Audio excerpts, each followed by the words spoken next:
¿Cómo?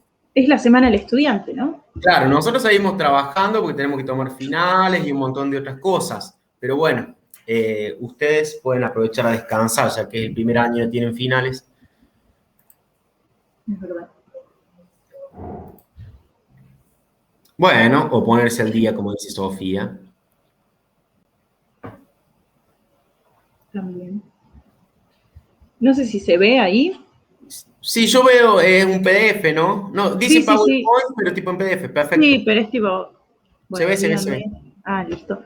Yo veo, no sé. Bueno, chicos, ¿ven? Ah, bueno. Bueno, esto es como una breve introducción a gases. Bueno, los que fueron a la teoría habrán visto y van a seguir viendo seguro el tema, pero como para poder arrancar la guía, así van adelantando. Bueno, primero, antes que nada les puse unas características del estado gaseoso, las características generales de los gases. Ustedes saben, habrán visto que los gases siempre son compuestos, digamos, partículas que adoptan el volumen y la forma del recipiente que los contiene, o sea, no tienen forma propia. Son compresibles fácilmente. Bueno, cuando uno los mezcla, dos gases se mezclan rápidamente y tienen densidades más pequeñas que los líquidos y los sólidos. Eso a modo de características generales.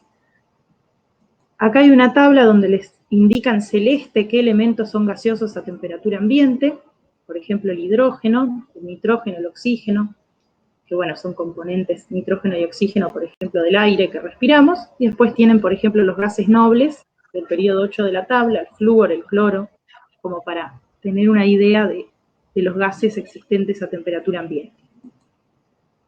Acá hay un dibujito, les puse cómo se mide la presión. Esto es un barómetro de columna de mercurio.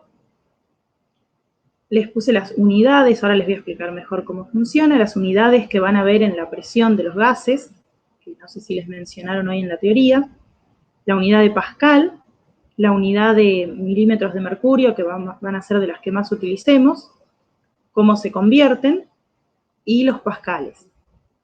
La idea es que antiguamente se medía la presión con este instrumento que se llama barómetro, que lo que hace es colocar una columna de mercurio invertida y medir la presión que ejerce ese mercurio sobre el recipiente.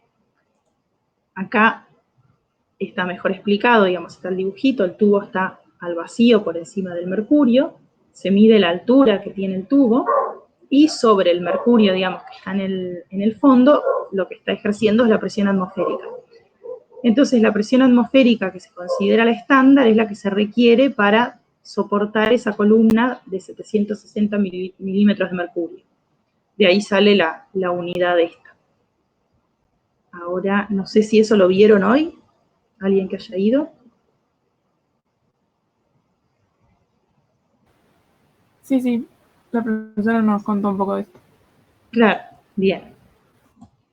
Y esto es un manómetro, que es otro dispositivo que mide la presión, que tiene un extremo abierto, lo que se pone es un gas en un recipiente que está unido a un tubo en forma de U, que está expuesto al aire, o sea, a la presión atmosférica, y lo que se mide es cuando se abre esta valvulita, la altura que sube o baja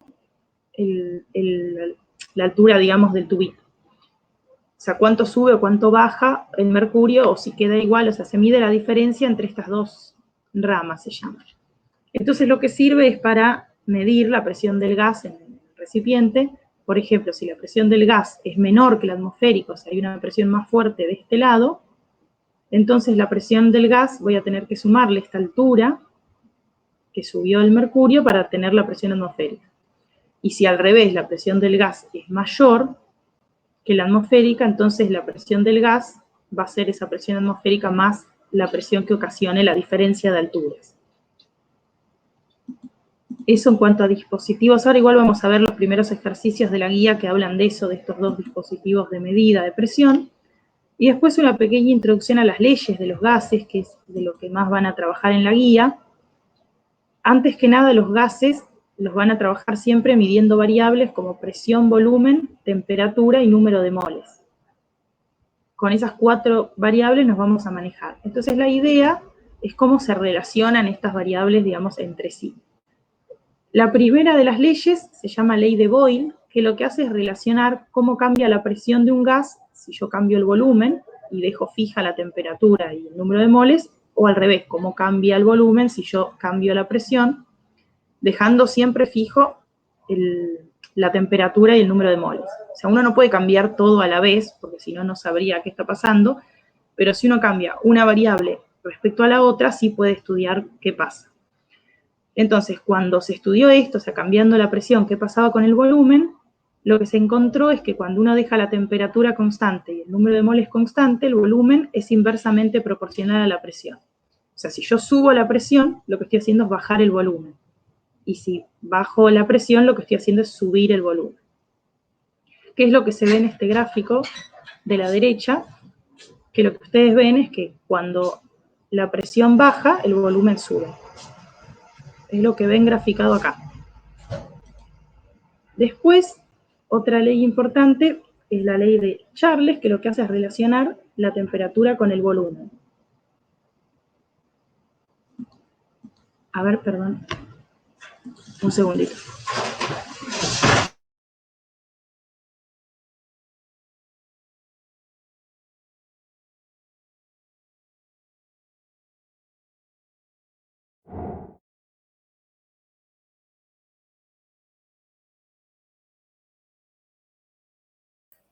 Bueno, ahí, Priscila, para un segundito. ¿Esto lo vieron hoy? Fueron pocos, ¿no? Entonces, a la teoría de hoy. Van a ver que todo va a girar en torno a un par de ecuaciones y que después la van a terminar asociando todo en una ecuación general. Entonces, desde el punto de vista de resolutivo de las guías de ejercicios, no va a ser muy complicado. Lo que hay que sentarse más es en lo fenomenológico, ¿sí? No sé hasta que terminó todo gases, Malisa, los que fueron o no.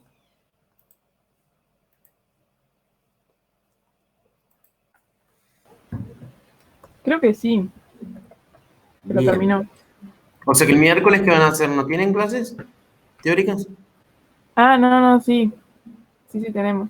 Porque después hay una parte también que se llama, porque todo lo que vamos a ver, vamos a estar idealizando los sistemas, es decir, lo vamos a considerar como gases ideales, como le decía Pri. Lo que sucede es que después vamos a ver algunas cuestiones para que los gases que no son ideales, porque ningún gas se va a comportar en forma ideal, sino que nosotros asumimos eso. Entonces existe lo que se llaman los gases reales, y ahí es donde entra toda una serie de cuestiones, de ecuaciones matemáticas, que no es que se las tienen que saber de memoria, sino saber interpretarlas y cómo usarlas. Así que no se asusten cuando vean un choclo grande, porque no es que le vamos a tomar de memoria eso. Lo de los gases ideales, eso más. Los gases ideales son monoatómicos. No sé si vos querés decir que sean monoatómicos o que sean un solo elemento combinados en la misma molécula. De todas formas, no. Los gases ideales no es que son unos u otros, sino que existe una teoría que se llama la teoría de los gases ideales, que para eso lo que tienen que ustedes, que está en cualquier libro de química general, lo que tienen es asumir diferentes cosas, diferentes postulados, como que relacionados a la energía cinética de las partículas, porque ven a los gases como partículas, los choques y demás. ¿Algo de eso les hablo, Malisa? Sofi, no sé si me explico.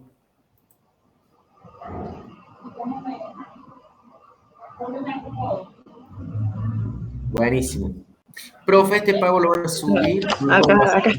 Acá estoy. En principio recuerden de que no subimos, porque nos dijeron desde el teórico, desde la organización de la cátedra, que no subamos los PowerPoint. Entonces lo que pueden hacer ustedes es grabar como venían haciendo, y ahí sí les va a quedar. ¿Sí, Cami?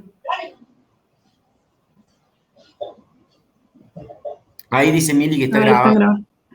Y de paso, se toman un Fernet, porque se mimetizan con el cordobés después cuando lo escuchan, tipo viernes a la noche. No es mala idea. Me van a denunciar por apología al alcohol, che. Voy a medir mis palabras. Un mate. Claro. Que no se combinaba, dice Sofía, que... Ah, ¿ya volviste, Pri? Sí, perdón, acá estoy. Ah, de No sé a que qué se... no, eso preguntaba si los gases ideales son monoatómicos. Yo le decía que en realidad no es que algunas moléculas de gases van a ser ideales o no, sino que vamos a ver, hay una serie de postulados de una teoría que se llama la teoría de los gases ideales. No Sí. sé si vos lo preparaste ahí, Priya, los postulados, donde... No, yo puse, se los digo, si no, lo puse muy brevemente, no quise Bien, poner la de Van der Waals para no perfecto, no ahuyentarlos, pasa nada, porque, no, lógico, pero porque eso se los debe de dar Malice en la teoría, pero tiene que ver con, yo le decía, con los choques, la, si son elásticos o inelásticos, con el recipiente y las paredes del recipiente y demás. Y después les conté de que más hacia el final de la guía vamos a trabajar con gases reales, que ahí las la, ecuaciones son un choclo, pero no es la idea que memoricen ecuaciones, sino que sepan interpretarlas y qué pueden calcular de ahí, porque técnicamente ningún gas es ideal, sino que estamos asumiendo que se comporta en condiciones ideales. claro, está Ahí bien, te dejo. sí, ahí después si no les menciono, pero claro, eso ya está como un poco más a lo último. Bueno, yo había quedado entonces en la ley de Boyle, ¿no? Que relacionaba presión y volumen, ¿no? Había quedado... Puedo llenar el piso, a ver si llega ahí.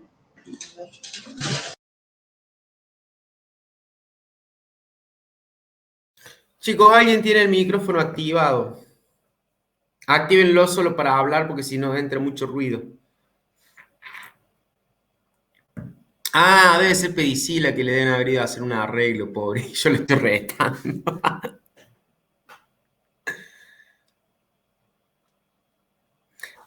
Entonces, más o menos. Sí, voy a echar a la gente de mi casa justo No, cuando... no, si a mí me pasó el lunes pasado y ahora No, no, no. en un rato Sí, viene no. también. Porque se acuerdan que el lunes me estaban poniendo el termotanque, no sé quién estaba, Si la y me gente pusieron elige horario... el termotanque. Y el sábado a la mañana me desperté porque se cayó el termotanque, chicos, no Uf. saben, se cayó al piso y se inundó toda la casa, así que en un rato viene. Bueno, adelante. Habíamos quedado en la de Boyle, que es la que usa presión y volumen. Siempre recuerden lo que les decía, que nunca cambiamos todo junto. Uno no puede cambiar volumen, temperatura, número de moles, si no es un lío. Siempre se cambia alguna variable respecto a la otra, dejando las que quedan constantes. Las variables que se trabajan son número de moles, temperatura, volumen o presión. La ley de Boyle es la que relaciona presión y volumen, que lo importante que ustedes entiendan es que varían inversamente, o sea, cuando la presión sube, el volumen baja o viceversa. Acá hay un dibujito, bueno, es esquemático, hay un señor que está como comprimiendo el gas, entonces, digamos, está bajando su volumen y subiendo la presión que ejerce sobre ese gas. Otra ley es la ley de Charles, que lo que relaciona es volumen y temperatura.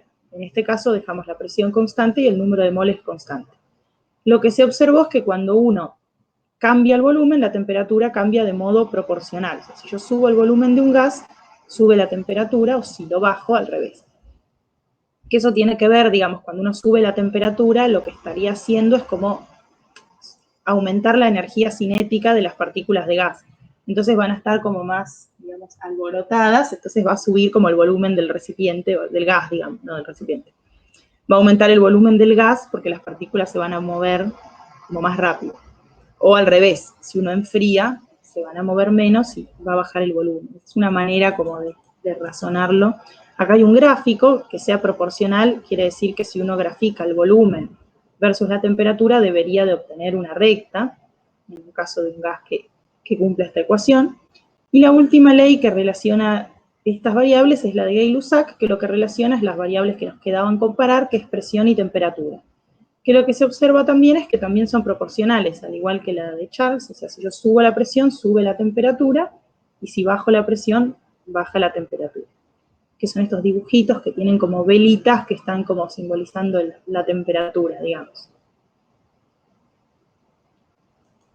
Acá, bueno, esta es una relación, acá están las tres leyes resumidas, y aparece una ley general que en realidad todavía no es la que vamos a usar de los gases ideales. Acá la puse más abajo. Acá hay, bueno, la ley que nos faltaba. Esta no sé si aparece en la guía, pero para que la tengan, seguro también Malisa se las va a mencionar. Sí, sí, Esto es lo pero que aparece aparece. Ah, implícitamente. listo. Listo. Bueno, entonces, esta ley compara, digamos, cambiando la cantidad de moles, la cantidad de gas y el volumen. Entonces también obtiene lo mismo, que es constante, o sea, el volumen es constante a la cantidad de gas a una temperatura y una presión. Perdón, el volumen es proporcional a la cantidad de moles, si sube el volumen, sube la cantidad de moles o viceversa, manteniendo constante temperatura y presión. Y por último, la ley, digamos, cuando uno las combina, no, todavía no, pero casi, vamos llegando, acá están resumidas las tres que vimos. Este simbolito, que es como una especie de infinito incompleto, quiere decir proporcional, en el caso de la ley de Charles y la de Avogadro, que es la de recién, y en el caso de la de Boyle, como dice 1 sobre presión, lo que quiere decir es que es inversamente proporcional, porque que sea proporcional a la inversa es, bueno, que sea inversamente proporcional. Si uno combina todas las leyes, lo que está empezando como a deducir acá es cómo hacer una ecuación general que combine las que vimos, y uno tiene que el volumen va a estar relacionado al número de moles, la temperatura, e inversamente a la presión, como ya vimos. Entonces lo que uno termina obteniendo es la ecuación de los gases ideales, que es la que ustedes van a cansar de usar en la guía, donde la constante de proporcionalidad que aparece se llama R, que se llama constante de los gases. La constante de los gases tiene números, tiene unidad, eso lo deben haber visto. Por ejemplo, 0,082 litro atmósfera sobre Kelvin mol es la unidad que más se usa, también aparece con otras unidades. Siempre es constante, o sea, ese valor lo van a tener siempre, acá abajo está, o si no, 8,314 joules sobre mol Kelvin, o sea, según la unidad que se elija con la que estén trabajando, pero me refiero a que digamos, esa cantidad la van a tener siempre, no la tienen que averiguar ustedes ni saber de memoria. Lo importante es que sepan que el volumen va a estar inversamente relacionado a la presión, que por eso aparecen del mismo lado de la ecuación, y eso va a ser proporcional al número de moles, esta es la constante de proporcionalidad, y a la temperatura. Esta es la ecuación que se llama ecuación de los gases ideales, que, como les decía, los gases no son ideales en realidad, pero uno estima que bajo ciertas condiciones se comportan como ideales. Entonces, cuando, bueno, en este caso la guía comienza con gases ideales, cuando sean condiciones reales se les va a decir, pero la idea es que esta ecuación aproxima el comportamiento de un gas ideal. Acá hay otras fórmulas que también, la idea no que se sepan de memoria, pero que sepan cómo se relaciona. Uno puede relacionar la densidad de un gas, sabiendo que la densidad se define como masa sobre volumen. Uno puede poner ese dato dentro de la ecuación de gases ideales. Creo que hay un problema, o al menos en mi época había, que relacionaba densidad, que vi algún dato partiendo de la ecuación de gases ideales. Y también pueden conocer la masa molar, o sea, cuando aparece el número de moles de los gases, ustedes saben que el número de moles es la masa de algún compuesto sobre su masa molar. Entonces, conociendo la masa del gas, pueden también conocer la masa molar. Esas son como aplicaciones, otros, digamos, magnitudes que pueden obtener. Acá hay otro cuadrito, es el resumen de las leyes por separado, digamos, las que vimos, la de Boyle, la de Charles, la de Gay-Lussac, y la combinada, que es la de los gases ideales, la que combina todas las variables. Las unidades que más se usan para presión es atmósferas, en el caso de esta ecuación, por la unidad de R, es la más común de usar, el volumen en litros en general, y la temperatura en Kelvin. Recuerden que si se las dan en centígrados, para pasarla a Kelvin, siempre le van a tener que sumar 273, no usen en centígrados, por si algún problema lo ofrece así. Y esto, bueno, está rayado, pero lo que quiere mostrar es cómo se combinan todas las leyes para obtener la ley general de los gases. No es un invento, sino que es una combinación de las tres leyes que van modificando de a dos las variables. La idea es, aunque sea ver un par de ejercicios, yo puse 5, pero digamos, después los harán, pero más o menos para ver de la guía cómo plantearlos. No sé si hasta acá se entendió o qué vieron hoy, no sé hasta dónde.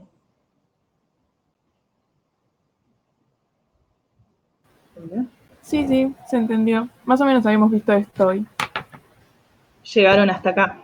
La idea es que después, como les decía Silvestre, van a ver que hay una teoría que se llama teoría cinética de los gases, que les dice qué aproximaciones se hacen para considerar a los gases ideales. En general, lo que uno hace es considerar que no hay fuerzas de atracción entre los gases, que son partículas muy chiquititas.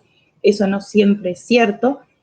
Entonces, hacia el final de la guía van a ver gases considerados reales y van a ver una ecuación que se llama ecuación de Van der Waals, que es similar a esta de los gases ideales, pero es como un choclazo, es más larga, y aparecen unas constantes A y B que tienen que ver con eso.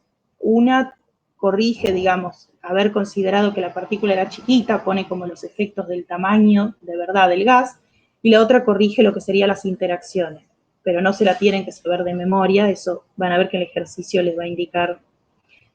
En general, lo que se va a hacer es considerar a los gases ideales porque estamos trabajando en condiciones que lo permiten. Pero bueno, debe haber a lo último alguna idea de lo que es un gas real.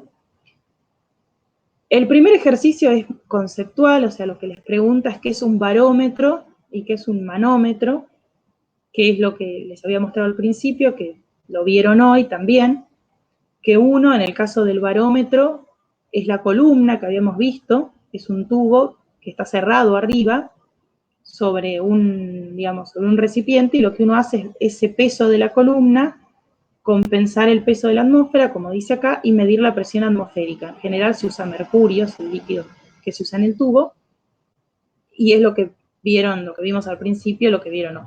Y el manómetro lo que hace es medir la presión de fluidos en un recipiente. Habíamos visto un gas que estaba como en un recipiente redondo, y lo que se usa es un tubo abierto, como el que les mostré yo, y uno lo que mide es la diferencia de altura, según la presión del gas, cómo cambia la altura entre las dos ramitas, el dispositivo que les había mostrado. Volvemos, este sería la diferencia entre esta rama, donde está saliendo el gas, digamos, y cuánto sube o baja el mercurio en la otra rama. Eso sería la diferencia entre un manómetro y un barómetro. Es igual, está también en los libros, están los dibujitos, les cuenta cómo se hizo la primera vez. Bueno, creo que se llamaba, ¿no?, columna de Torricelli. No sé si Torricelli fue el que hizo el... Sí, es experimento. Sí. italiano. Es italiano, somos buenos los descendientes de italianos, hacían cosas raras, ya vamos a ir viendo. Es interesante, se llamaba creo que Nicolás Torricelli, exacto. Por eso viene, luego van a ver, Tor es una unidad de gases, de presiones.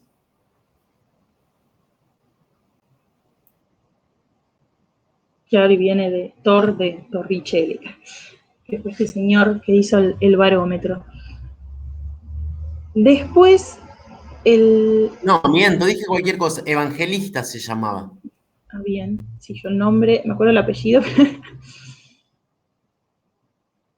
pero no me acordaba el nombre.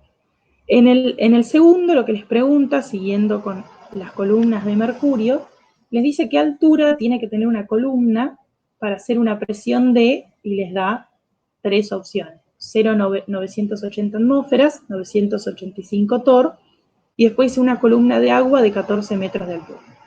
Antes que nada, recuerden cómo pasar de atmósferas a torr. Torr es lo mismo que milímetros de mercurio. Recuerden que una atmósfera son 760 torr, por las dudas para interconvertir.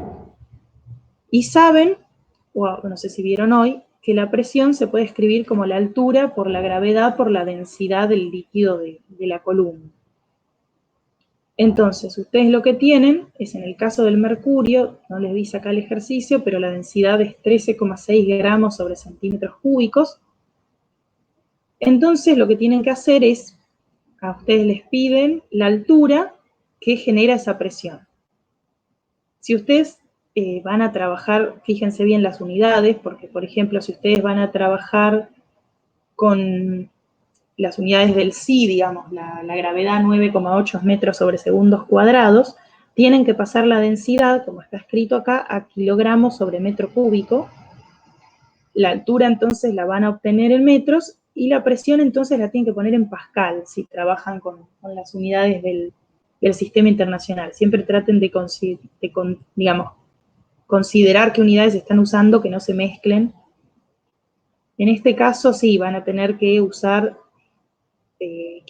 kilogramo por metro cúbico en la densidad, sí, y la presión la van a tener en pascales. Que por eso acá también está la conversión. Una atmósfera son 760 torr y aproximadamente 1003 hectopascales, como para que la puedan convertir. Entonces ustedes lo que tienen que hacer es, para el primero de los casos, bueno, pasar esa presión a pascales, la densidad del mercurio la conocen, la gravedad también, entonces pueden obtener qué altura tiene que tener esa columna para generar esa presión. Eso sería lo que es el ejercicio 2.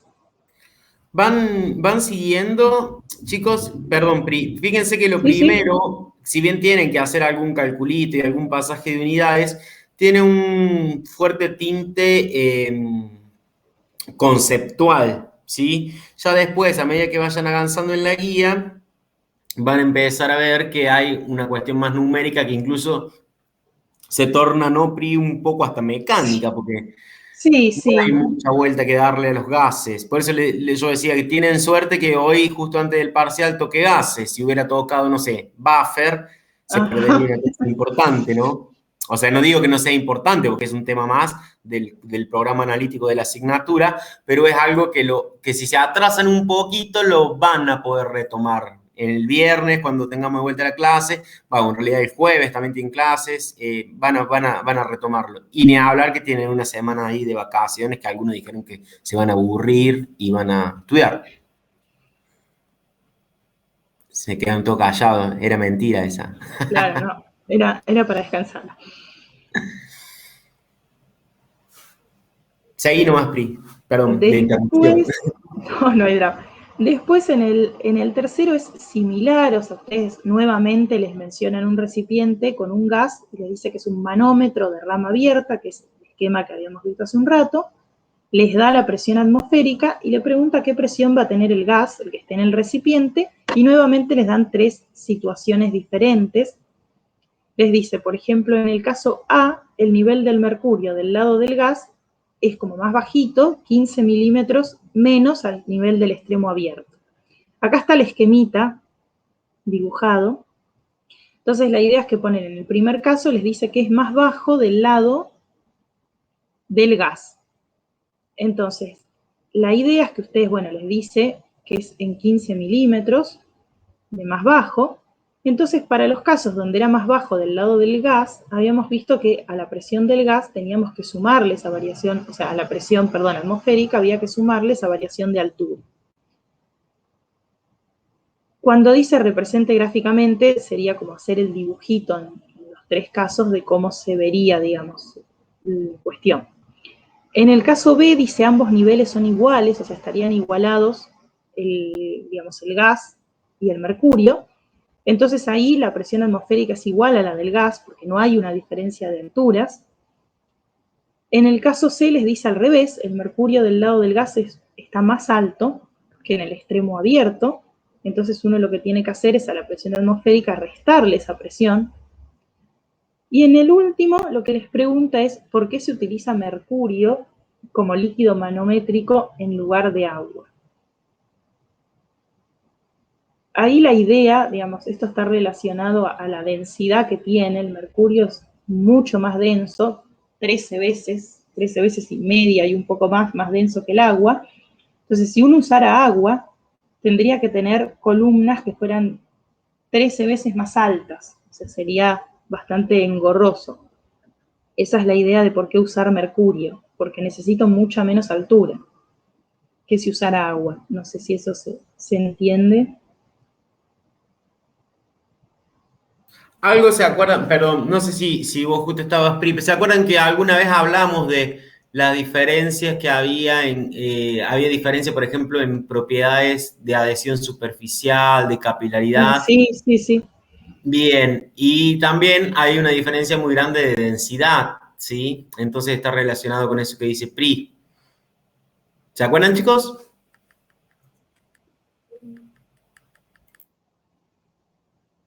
Después, sí, estos 4 primeros problemas son todos de manómetro. El 4 es similar, o sea, les dice que llega un gas a un manómetro, pero ahora es de extremo cerrado. Y lo que les pide es que ustedes dibujen también cómo va quedando el mercurio en cada caso. Antes de que entre un gas, cuando la presión del gas es 300 milímetros de mercurio y cuando la presión es 760. A ver qué pasó. La idea es cuando no se abre, o sea, yo no abrí nada y el gas no entró, no voy a tener ninguna diferencia de nada porque todavía no está haciendo presión, digamos. En el caso de que la presión del gas sean 300 torr, es ver qué diferencia, o sea, qué diferencia de altura va a haber en esos 300 milímetros de mercurio, y en el caso de que sean 760 torr, lo mismo. Siempre, bueno, acá está expresado en centímetros por una cuestión de más visual, pero a eso se refiere cuando dice acá hay un solo esquemita, puse, pero ustedes háganlo en cada caso como les pide, cómo están las alturas. Y recién el 5, que es el último que elegí, pero recién ese es el que empieza a tratar los problemas de las leyes que vimos hoy, ahí empiezan los de cálculo, sería. Ustedes siempre, consejo, cuando lean el problema, anoten siempre, yo acá no lo hice, pero anoten siempre los datos que les dan y ver qué situación tengo, qué está cambiando, qué no, qué datos me ofrece, cuáles no. Por ejemplo, acá dice, un cilindro con émbolo móvil contiene 40 litros de oxígeno a 2 atmósferas. Manteniendo la temperatura constante, se eleva el émbolo hasta que el volumen es 60 litros. ¿Cuál será la presión del gas? Y les pide que ustedes lo den en atmósferas y en pascales. La idea es que ustedes de datos tienen un volumen inicial y una presión inicial. A ustedes les dicen que la temperatura no cambia. El número de moles tampoco, porque nadie les dice nada de que esté cambiando, nadie está poniendo más gas ni sacando. Y lo que les dice es que cambia el volumen. Yo muevo ese émbolo, sería como una tapita móvil dentro de un recipiente, hasta que el volumen sea de 60. O sea, me dan un nuevo volumen. Y a mí me están pidiendo una presión final. Entonces, ¿qué ley usarían ustedes o cómo resolverían si tienen que sacar una presión y solo han cambiado el volumen?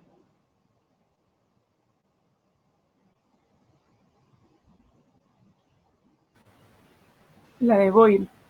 Claro, podrían usar la ley de Boyle porque tienen una situación inicial donde conocen presión y volumen, les están diciendo que temperatura no cambió, número de moles no cambió, o sea, nada de eso cambió, y les están dando una situación final donde les dan un volumen, pero bueno, la presión es lo que ustedes tienen que averiguar. Entonces, si ustedes usan la ley de Boyle, pueden despejar de manera bastante sencilla, como aparece acá, cuál sería la presión final. Algo que también hago yo es dividir en situación, cuando ponen los datos, dividir en situación final, situación inicial, anotar lo que queda constante, lo que no, o sea, anotar todo para que quede más claro. Y algo que siempre también es recomendable es que ustedes chequeen si el resultado es lógico. Porque me ha pasado, a veces uno se equivoca o pone algo mal en la calculadora. Si ustedes están haciendo la ley de Boyle y están aumentando el volumen, ¿qué tiene que pasar con la presión?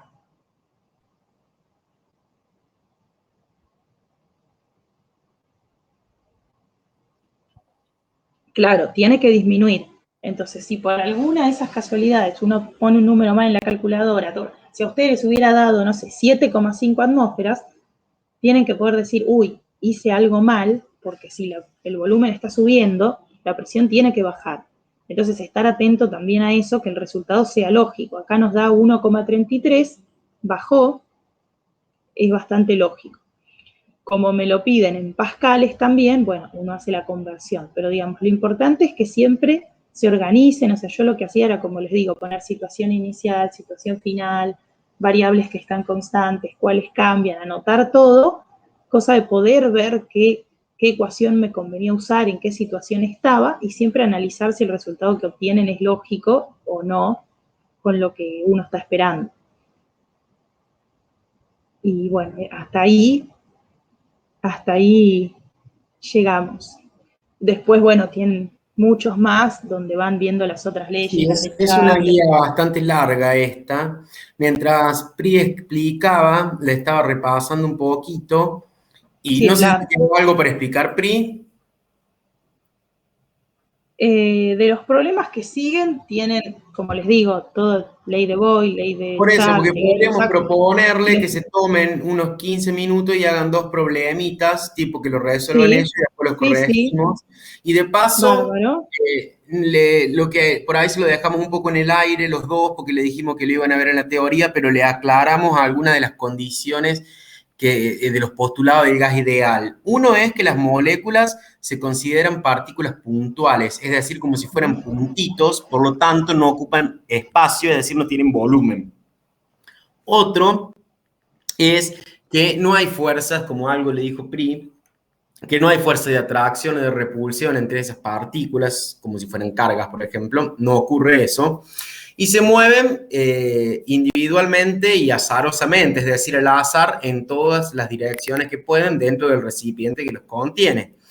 Y finalmente, otro postulado muy importante, ya esto lo van a ver o lo vieron con detalle en la teoría, es que todos los choques o colisiones que ocurren entre esas partículas que consideramos que son puntuales, que no tienen volumen y que no tienen fuerza de atracción o repulsión entre ellas, todas esas colisiones, tanto entre las partículas como entre una partícula y la pared del recipiente contenedor, son elásticas. ¿Qué quiere decir que sean elásticas?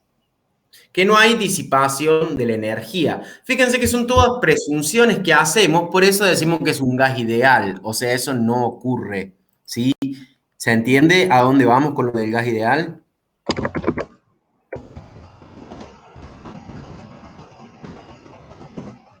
Cri, ¿sí? Bueno, hagan una cosa, tómense 15 minutos y hagan en un papel, planteen y resuelvan, les va a ser más que suficiente porque son ejercicios cortos. ¿Te parece, Pri, el ejercicio 6 y 7 que hagan? Bien, bien, Y bien. si tienen alguna duda, nos van preguntando por el chat. Nosotros lo dejamos como, esto es algo porque en algún momento vamos a volver a la presencialidad y muchas veces, bueno, no sé cómo te manejabas vos, Pri, pero yo lo que hacía es esto, por ahí discutíamos alguna cosa del teórico, como Sí, hicimos sí. hoy, vemos algunos ejemplos y después la idea es que ustedes se pongan en su cuaderno a resolver las guías. Bueno, como estamos transicionando en algún modo hacia esa nueva normalidad, vamos a jugar un poco a eso. ¿Quieren, chicos? Sí, Después, no sé si sí, también les habrán dicho en qué condiciones los gases tienen un comportamiento ideal, que es a bajas presiones y a temperaturas más altas. eso es muy importante, tal cual. No sé si se los mencionaron. Seguramente se los han mencionado Marisa, ¿no?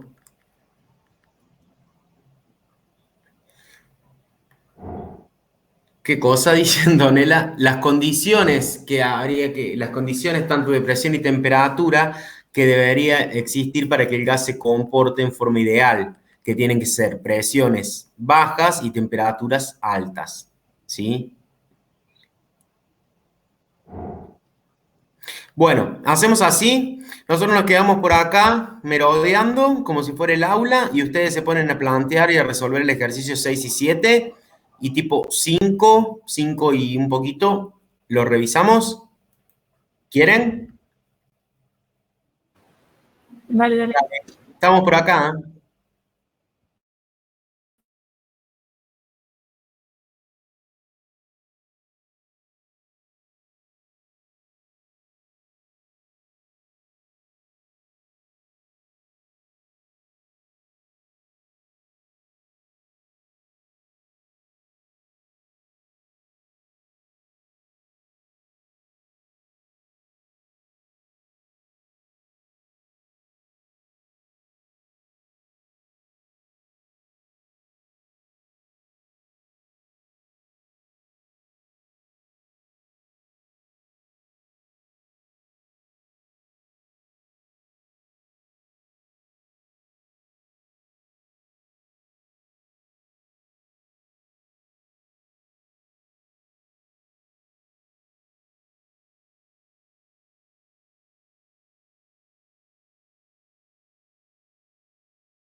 ¿Cómo van, chicos? ¿Se pueden dar una idea más o menos? Cualquier cosa estamos acá, no nos fuimos.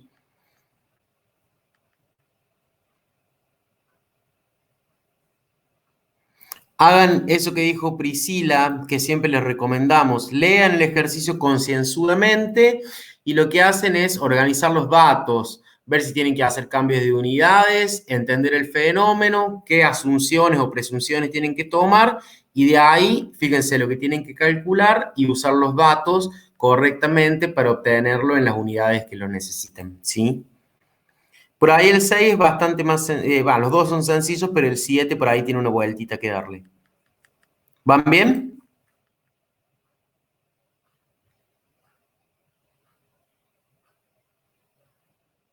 Se durmieron.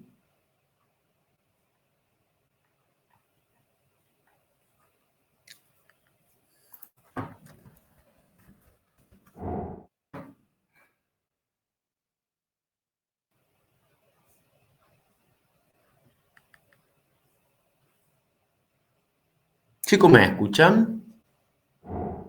Ah, me estaba asustando. Bueno.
¿Han podido hacer el 6?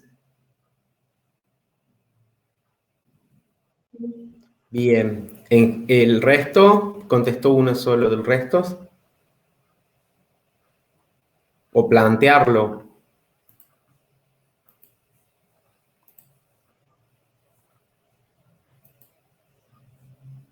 ¿Sí o no?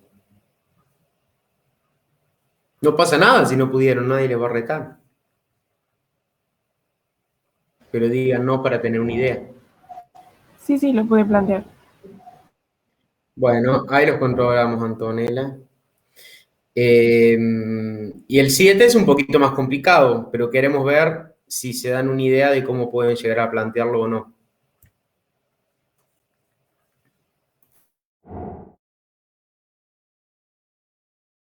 Bueno, sí, sí, los que ya terminaron el 6 planteen un poquito el 7.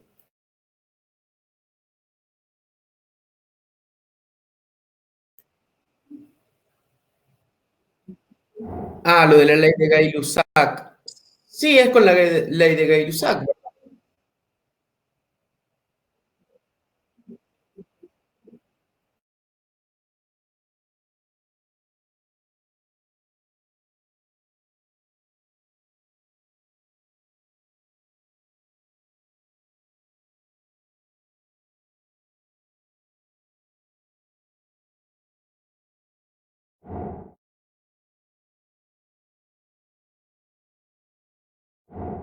Siempre trabajamos con Kelvin en lo que es gases y eso les tiene que quedar también en claro. O sea, es simplemente, como dijo Pri, sumarle 273, porque sabemos que 0 grados centígrados son 273 Kelvin. Y generalmente en gases siempre se trabaja en Kelvin. Y después cuando vayan a los cursos más avanzados de físico-química y cuando vean cosas de termodinámica y demás, siempre, siempre se trabaja en temperatura Kelvin.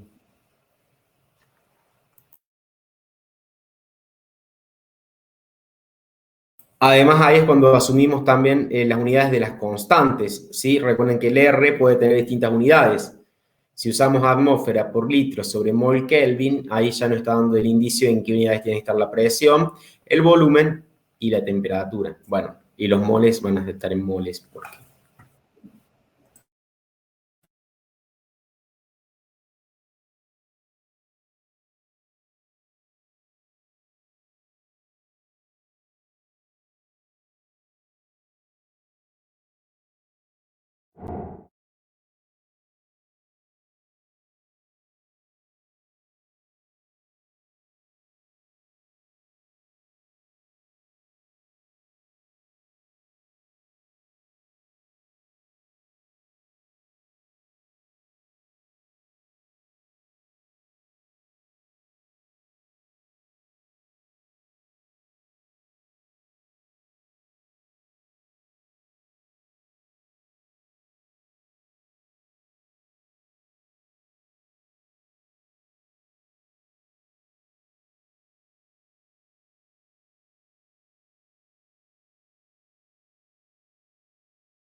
bueno, con esa ayudita le damos 3, 4 minutos más. No, no, no, está bien, porque no, no, pero está bien, porque lo ayudamos, pero no se lo decimos. Entonces ahora lo pueden pensar, teniendo en cuenta lo de la densidad y lo de la masa molar. Piénsenlo 3 minutitos más y después hacemos una exposición en común, pero donde ustedes cuenten lo que han pensado.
Bueno, 2 minutitos más y empezamos la puesta en común, ¿sí? Vayan preparándose para hablar. Acuérdense que eso que hacemos no es de malo, de que queremos hacerlos hablar. Igualmente ustedes tienen una muy buena participación en clase que es digna de destacar, pero lo hacemos porque recuerden que el final, además de tener que resolver parciales escritos, en el examen final, una vez que ustedes ya regularizan el curso, tiene una defensa oral y se le hacen preguntas oral. ¿Eso lo sabían? Entonces ya van practicando.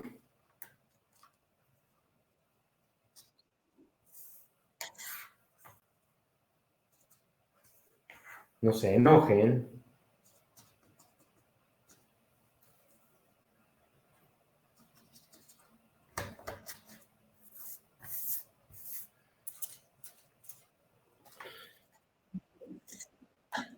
Sí, hay mucho clima preparcial, no sé, el fin de semana no pudieron hacer muchas cosas porque había veda, así que no sé qué han hecho, pero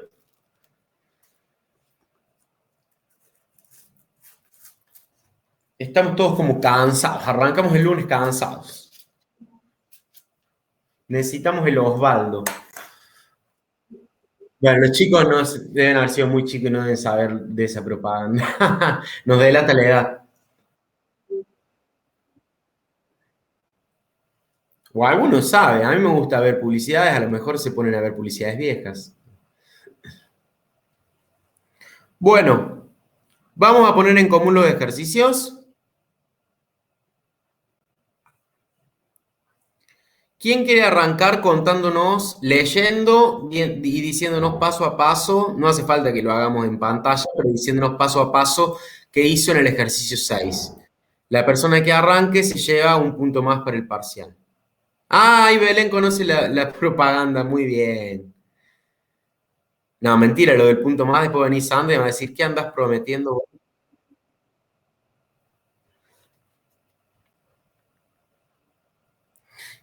¿Quién es el primer valiente? Dijo solito Silveira.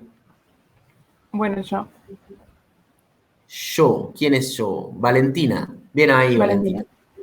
Bueno, cuéntenos, lea y cuéntenos cuál fue el razonamiento que hizo. Bueno, dice, la presión del gas en un aerosol es de 1,5 atmósferas a 25 grados centígrados. Suponiendo comportamiento ideal, ¿qué presión tendrá este gas si se calienta a 450 grados centígrados? Bien. Entonces, como relacionaba presión y temperatura, usé la ley de Dusac. La ley de Y, Gay-Lussac, asumiendo que es un gas ideal, como decía la consigna, ¿no? claro. Perfecto. Para un poquito. Entonces, sí. ¿Alguien hasta ahí lo pensó algo diferente? ¿No entendió a dónde estamos yendo? ¿Algo para preguntar o para decir?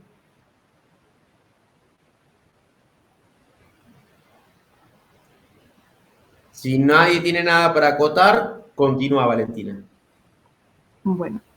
Bueno, entonces primero pasé los grados centígrados a Kelvin y entonces puse 1,5 atmósferas sobre 298 Kelvin, que eran los 25 grados centígrados, es igual a la presión 2 sobre 723 Kelvin, que son los 450 grados centígrados, y bueno, multiplicando los 723 Kelvin, dio que la presión 2 son 3,6 atmósferas. Perdón, quise escribir, bien, Valentina, quise poner, o sea, básicamente la ecuación que utilizaste es esta que estoy escribiendo ahora, que es la que viene derivada de esa ley, que es el cociente de la presión y temperatura de un sistema, de una condición igual a la de la otra condición, ¿no es cierto? Sí. Bien, y ahí conocías dos temperaturas y una presión. Y una presión, por lo tanto tenés una sola incógnita y podés dividir. Es una ecuación matemática bastante sencilla. A todos les dio lo mismo. ¿Cuánto es que dijimos el número que tenía que darnos? Alrededor de 3,6 atmósferas. Sí. Porque cuando pasan la temperatura, la que estaba a 450 les queda 723, porque tienen que sumarle 273, y la de 25, 298. ¿Alguna duda con ese pasaje? Es solo sumarle 273 y ponerlo todo en Kelvin. ¿Por qué no se consideran los números de moles ni el volumen?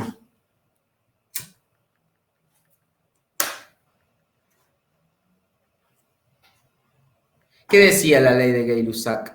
¿Cómo era el volumen?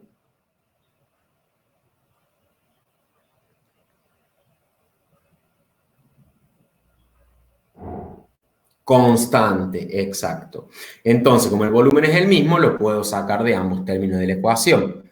¿Alguna duda con esto?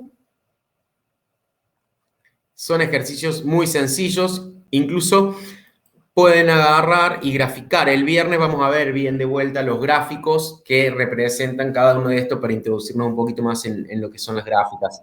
¿Sí? ¿Qué más de ese ejercicio? Bueno, no tenía mucha más ciencia. Entonces, entender qué pasó. Si la temperatura aumentó, ¿qué pasó con la presión? Aumentó también. Son directamente proporcionales si aumenta proporcionalmente según esa ley. ¿Se entiende? El concepto es una aplicación de la ley de Gay-Lussac. ¿Sí? ¿Algo para preguntar, para acotar? ¿Pri?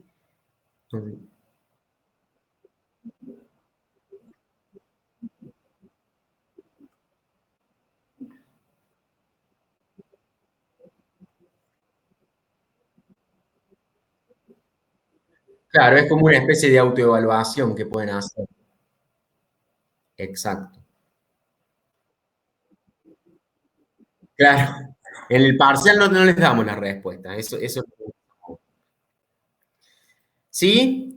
Entonces, bueno, de ese tipo de ejercicios y con la otra leyes van a aparecer varios en la guía, pero bueno, razonándolo van a poder avanzar. Soy la única que no puede escuchar a Priscila, dice Milagros. Yo la escucho perfecto, no sé el resto de la clase. Sí, sí, se escucha. Proba, entrar y por ahí probar y salir y volver a entrar. Bueno, ahora algún otro voluntario que nos explique cómo está pensando el ejercicio 7, que no sea Valentina.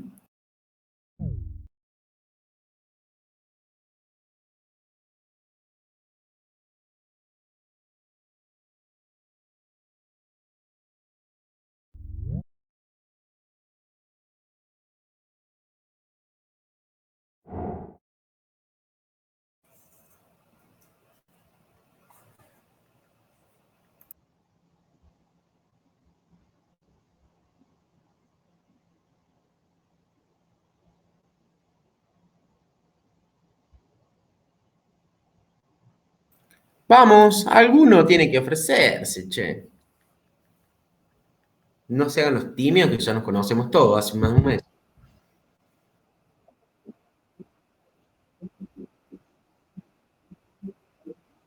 Bueno, ahora vamos a ver si algún compañero lo ha planteado, lo ha pensado y vamos a plantearlo entre todos. A alguien se le tiene que haber ocurrido algo, ¿no?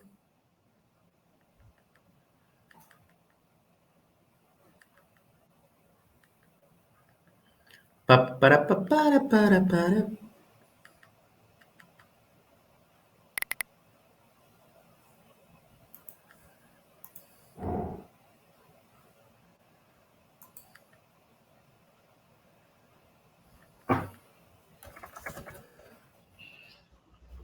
Aunque sea el A, para...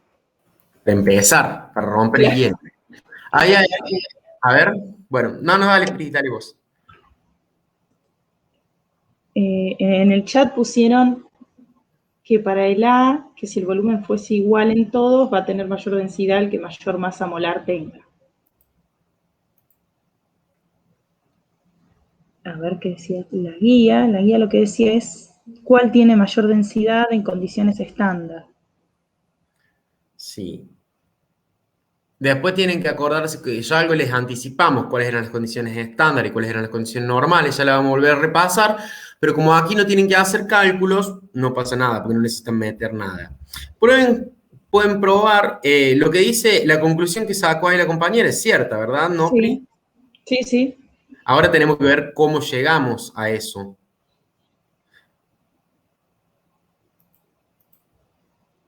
O sea, lo de analizar la masa está bien.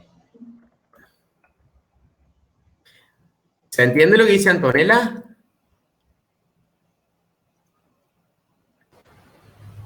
Sí, sí, yo también lo había pensado así. Bien. Y ustedes, o sea, sabiendo las moléculas, podrían hacer un orden, porque la masa molar la pueden calcular a partir de la tabla periódica. Entonces ahí van a ver que, siguiendo esa premisa, el óxido de nitrógeno es el que tiene menor masa molar, después le sigue el cloro, después el trióxido de azufre y finalmente el trifluoruro de fósforo. Pero piensen un poquito usando la ecuación del gas ideal y la densidad y viendo si pueden meter ahí adentro cómo pueden llegar a esa conclusión de la masa molar. Recuerden que la densidad, ¿qué es? ¿Es una propiedad de qué tipo?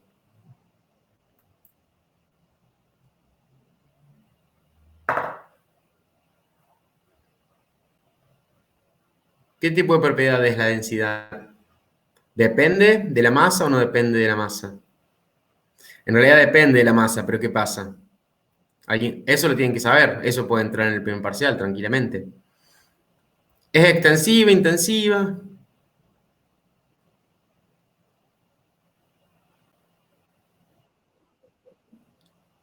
¿Cuáles eran las propiedades intensivas?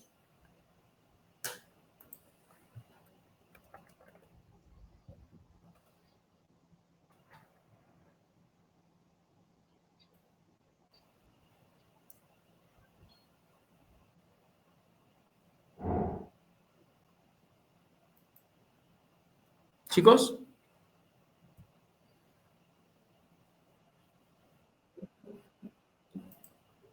Las que no dependen de la cantidad de masa. O sea, acá la medida en realidad sí vendría a ser a ver cómo lo puedo explicar sencillamente. La densidad depende de la masa, del cociente entre la masa y el volumen, pero es una propiedad que es intensiva. Sí, sí. Había propiedades extensivas e intensivas. O sea, lo que ocurre es que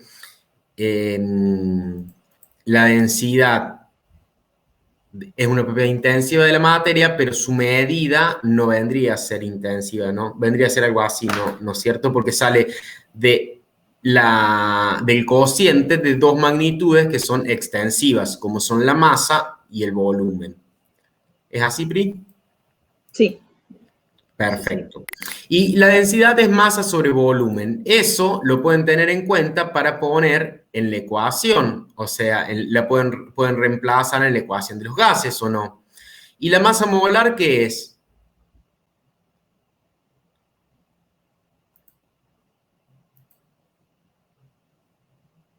¿Cómo definen la masa molar?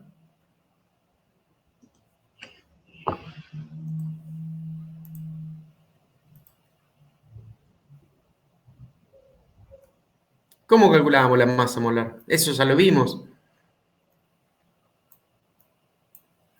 Fíjense un cachito. Si ustedes consideran la ecuación del gas ideal, que es P por B, presión por volumen, igual a N por R por T, y la densidad, que es masa sobre volumen, pueden meterlo acá adentro, porque el volumen, ¿qué es? Masa sobre densidad. ¿Estamos de acuerdo? Y a la vez, yo puedo decir que como la masa molar es la masa dividido el número de moles, puedo reemplazar N en esta ecuación y ponerlo de esta forma, para que me quede la presión por la masa molar es igual a la densidad por la constante de los gases, que nos afecta porque es una constante, por la temperatura. Entonces, de esa forma yo demuestro, de algún modo más matemático, no, pero teniendo en cuenta los fenómenos físicos que están ocurriendo, de que a mayor masa molar, mayor es la densidad. Es decir, hay una relación directamente proporcional. ¿Lo ven? Por ahí queda muy chiquito. Entonces, si ustedes ahora van y calculan la masa molar de cada uno de esos compuestos, ¿cómo la van a calcular? Sumando con la tabla periódica. Y después van a una tabla y buscan la densidad, van a ver que esto se cumple. ¿Se dan cuenta cómo lo tienen que pensar?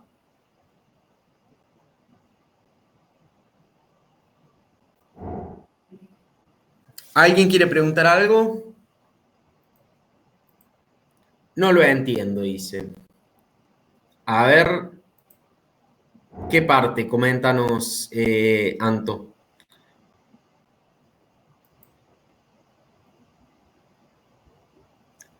Lo repito si quieren. Primero dijimos de que en realidad habíamos llegado a esta conclusión. Lo que estoy diciendo es cómo llegar un poquito a esa conclusión de que son directamente proporcionales, que cuando aumenta la masa molar aumenta la densidad. Fíjate que lo que yo sé es que la densidad es masa sobre volumen.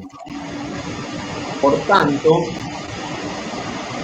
el volumen va a ser igual a masa sobre densidad. Simplemente estoy despejando. Y ahora reemplazo el volumen por masa por densidad. Es lo que dice acá, masa sobre densidad. Y por otro lado, yo sé que la masa molar es la masa que yo tengo de la sustancia sobre N, que es el número de moles. O sea que N es igual ¿a qué? A la masa sobre la masa molar. ¿Sí? Entonces, ¿qué es lo que yo puedo hacer? Reemplazar en la ecuación original y de esa forma me va a quedar que la masa molar es directamente proporcional con la densidad, porque la masa molar me queda acá y el volumen lo reemplace por la masa sobre la densidad, entonces la densidad está dividiendo, pasa multiplicando, porque estos son todos multiplicaciones y divisiones, y masa se va con masa. Bueno, suena muy raro. Teniendo en cuenta eso, puedo yo, y reemplazando en la ecuación del gas ideal, puedo yo llegar a que hay una relación directa entre la masa y la densidad. Entonces, ¿qué voy a ver?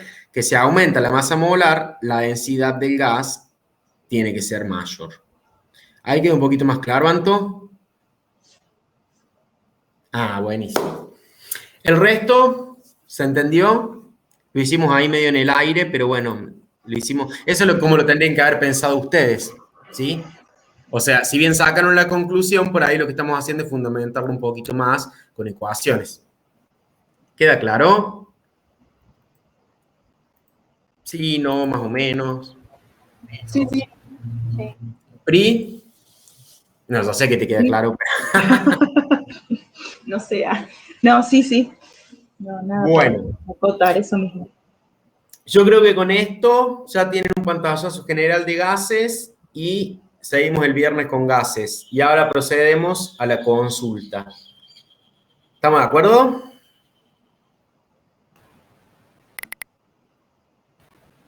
Sí. Bueno, vamos a hacer la consulta entonces. ¿Cuál es la idea?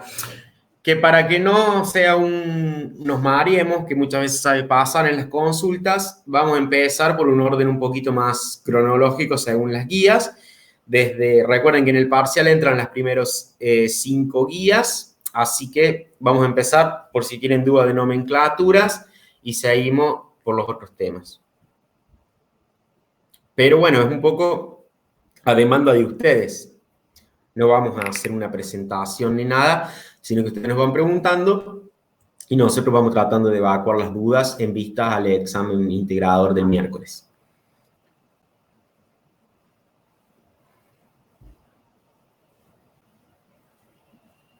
¿No tienen dudas? Me asusta eso.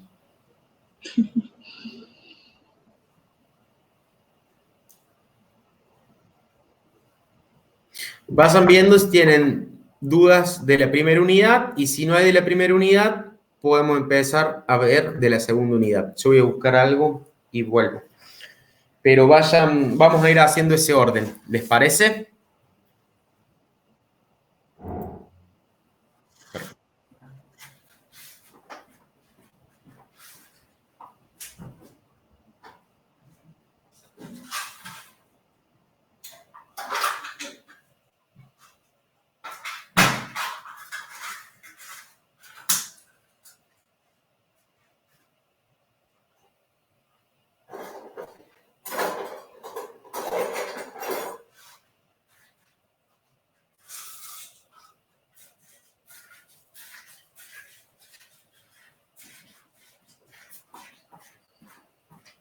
Y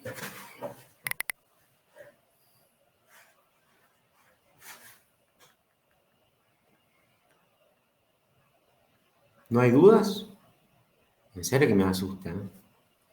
Profe, yo te paso una duda con respecto a la última guía, que es sobre cuándo una molécula va a tener un momento dipolar. Es como que no lo entendí del todo, eso. Bueno, si bien íbamos a seguir un orden un poco lineal, ya que nadie preguntó, vamos a ver si esto funciona, así que le vamos a ir respondiendo esto. Sí, pregunta tus dudas concretas y vamos viendo. ¿Puedes reformularlo? Sí. Que yo no entendí en la guía casi los últimos puntos, que había un momento que decía sobre cuándo una molécula va a ser dipolar. O sea, como que te preguntaba cuál de estas moléculas va a tener carácter dipolar en algún momento, una cosa así. Sí va a haber momento dipolar. En realidad, que haya momento dipolar no significa que la molécula, es un poco lo que explicó Pri el viernes, que haya un momento dipolar no significa que la molécula tenga polaridad. ¿Por qué? Porque el momento dipolar va a estar determinado por quién, por los elementos que conforman, ¿no es cierto?, que se unen por un enlace, porque comparten sus electrones y demás, y tienen diferentes grados de afinidad electrónica o electronegatividad. ¿Estamos de acuerdo hasta ahí? Sí. ¿Qué pasa? Vimos geometría de las moléculas, vimos que había una geometría electrónica, una geometría molecular y demás. Entonces, eso tiene que ver con cómo se van a ordenar esos átomos en el espacio.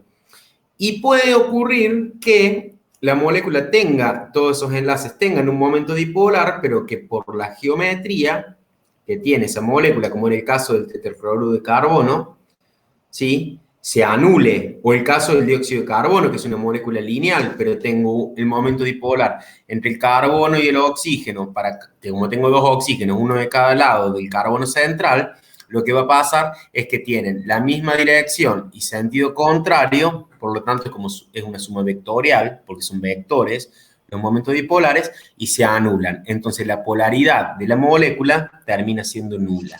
No sé si responde a tu pregunta.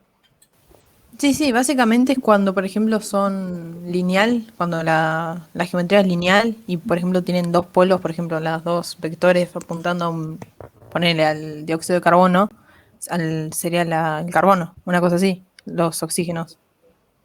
¿Ese es un ejemplo? Claro, lo que pasa es que sí, es un ejemplo, pero no significa que siempre tengan que ser lineal. Por ejemplo, en el tetracloruro de carbono era tetraédrico y también ocurría. Sí. ¿Sí? Pero sí, es eso. No sé, Priscila, si entendí bien la pregunta yo. Creo que sí. A ver, igual ahí estoy haciendo un dibujito a ver si es eso o no. Y me doy cuenta... Oh, perdón. Sí. No, sí. Lo que primero les conviene sacar es la diferencia de polaridad de cada enlace, como decíamos, y después fijarse en la geometría molecular, a ver si ahí te puedo compartir un dibujito, y fijarse según la geometría, no siempre tiene por qué ser lineal, si la geometría va a hacer que se anulen o no esos momentos dipolares. A ver, ahí me fijo si te puedo compartir. Acá, bueno, dibujo muy feo, pero Tranqui. la idea es que, por ejemplo, el primero, que es el dióxido de carbono, como es lineal, fíjate que hay una flechita que está para cada lado. Si vos calculás el momento dipolar, te va a dar una delta de electronegatividad. El carbono y el oxígeno no son el mismo elemento. Cada enlace tiene una cierta polaridad. Pero como tengo algo para acotar, perdón, porque esa lo dijo al revés, me parece, quien estaba preguntando. Dijo que iban hacia el carbono, va siempre hacia el más electronegativo, como dibujó Pri. Sí. Me confundí, perdón. La idea es que cuando vos saques la diferencia entre carbono y oxígeno, por ejemplo, te va a dar que cada enlace es polar. Pero como es lineal, vas a tener una flechita para un lado y una para el otro. Entonces, por decir un número cualquiera, si fuera 0,2 la diferencia, vos tendrías para un lado 0,2, para el otro menos, como que se te anularía, digamos. Entonces la molécula no es polar. Pero no siempre pasan las lineales. Ahí abajo te dibujé el metano, con mucha imaginación, es un tetraedro, mirándolo con mucho cariño. Entonces, si vos haces cada enlace, también te va a dar polar, porque entre carbono y hidrógeno hay diferencia de polaridad. Pero si vos te fijas, se van a anular también. Disculpen, ahí vuelvo, me tocan el timbre. Sí. no hay problema. Entonces, si vos te fijas, se te van a terminar anulando por la geometría, porque uno va hacia adelante, uno hacia atrás, uno hacia arriba y uno hacia abajo. Y eso es lo que te va a determinar si la molécula es polar o no. Sí, ok. O sea, primero lo que tenés que hacer es calcular las diferencias de electronegatividades de cada enlace y después dibujar a la molécula con la geometría que tiene para dibujarle las flechitas y ver cuándo se anulan y cuándo no. Esto obviamente considerando que vos tenés átomos distintos. Si vos tuvieras, no sé, flúor, un flúor con otro flúor, bueno, eso ya no es polar, porque la diferencia de electronegatividad es 0. De Sí, ahí sí. ya como más rápido. Ok. Bueno, No sé si... gracias. Sí, sí, bastante. De nada. Gracias, gracias. Pero sí, hay que saber la geometría. Bueno, Por eso es que insistimos tanto, ¿no? En determinar la geometría electrónica y molecular. ¿Se aclaró un poco? Sí, sí, se aclaró bastante, la verdad. Gracias. Profe, ¿se me escucha? Sí, ¿quién habla? Ese segundo, me parece. Sí. Este, una consulta, porque capaz que para que quede más claro, por lo menos para mí, entonces la dipolaridad es no dependiente de la polaridad de la molécula, sino de la diferencia de electronegatividad entre los átomos que la componen a la molécula, pero no digamos, las fuerzas de la molécula en sí. O sea, no es la polaridad de la molécula, pero sí la diferencia de electronegatividad entre los átomos que la componen. Claro, en realidad lo ves por enlaces y después pasás a Claro, analizar la geometría de la molécula. Lo que decís es, por lo que yo entiendo, está bien. O sea, vos ves la polaridad en un enlace, dependiendo de la diferencia de electronegatividad y demás. Dice que no lo escuchan a segundo. Voy a reformular la pregunta. A ver si puedo acordarme cómo lo dijo. Lo que preguntaba segundo era si, digamos, es como una conclusión de lo que estábamos diciendo antes, de que vos podés decir la polaridad de un enlace entre dos átomos, pero no si la molécula es polar o no, para eso tenés que analizar la geometría. ¿Sería eso, segundo? claro, sí, sí, sí. Sí, está totalmente relacionado con lo que veníamos hablando. Buenísimo. Sí, era más que nada para que me quede claro y bueno, para ya tenerlo bien definido el concepto. Gracias. Perfecto. No sé si a nosotros nos escuchan, Lucía, Antonella.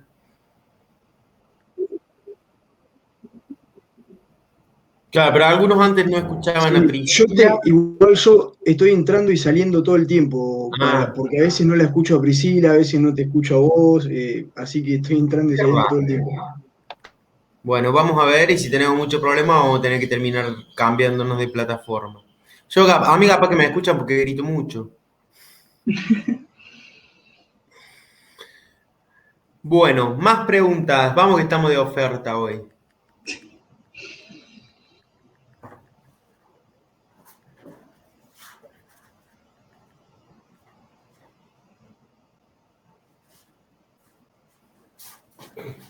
¿Podríamos hacer un repasito de Redox? Lo que ustedes crean más relevante. Sí, sí. Si les parece, puedo buscar la clase de Redox y retomar un poquito eso. Voy a compartir pantalla.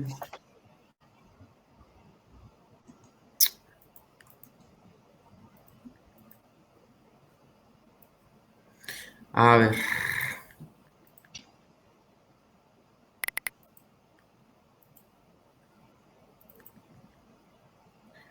Redox.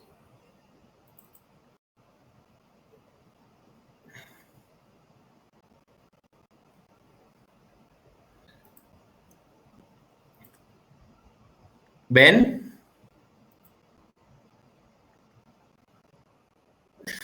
Bueno, ¿qué cosas tienen que tener en claro siempre que hablamos de redox? Que a esta altura yo creo que ya la tienen, pero sirven como repaso. De que siempre que ocurre una reducción, ocurre una oxidación. La oxidación está relacionada con un átomo que pierde un electrón y la reducción con un átomo que gana un electrón. Luego hablamos de especie oxidante, que ¿quién es la especie oxidante? La que se reduce porque causa la oxidación de la otra especie. Y la especie reductora es la que se oxida porque causa la reducción de la otra especie. Trabajamos con hemirreacciones. Esas hemirreacciones, en una hemirreacción de reducción, cuando ustedes trabajan para hacer el balance por el método del ion electrón, los electrones siempre aparecen del lado de los reactivos.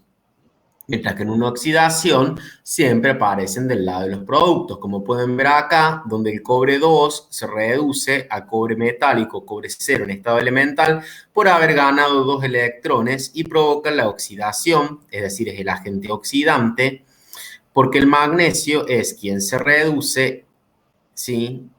Quien se oxida, y es el agente reductor porque provoca la reducción del otro, se oxida a magnesio más 2 electrones. Luego pueden escribirle mi reacción global, que dependiendo si tienen los datos o no de cuáles son los iones espectadores y demás, la pueden tener en forma iónica o completarla en forma molecular.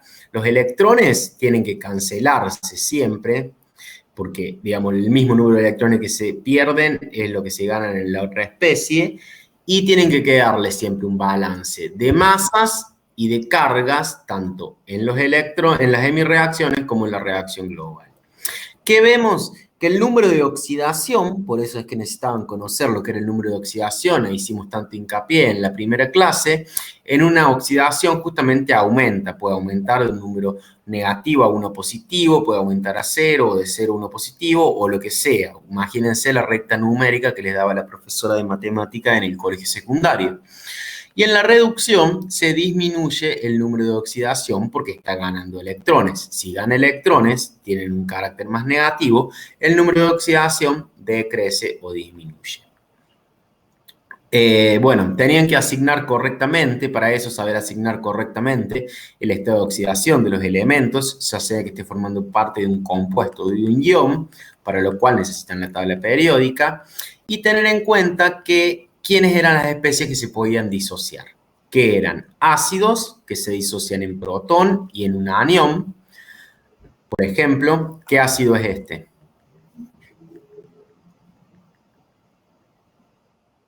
El ácido sulfúrico se disocia en 2 protones y el anión sulfato. Las bases, ¿sí? Que son las bases fuertes, como los hidróxidos, y también puede ser, pues las bases fuertes van a generar un catión metálico, el único catión que van a generar que no es metálico es el catión amonio, y oxidrilos. Por ejemplo, aquí tienen el hidróxido de magnesio, que se va a disociar en magnesio más 2 y oxidrilos.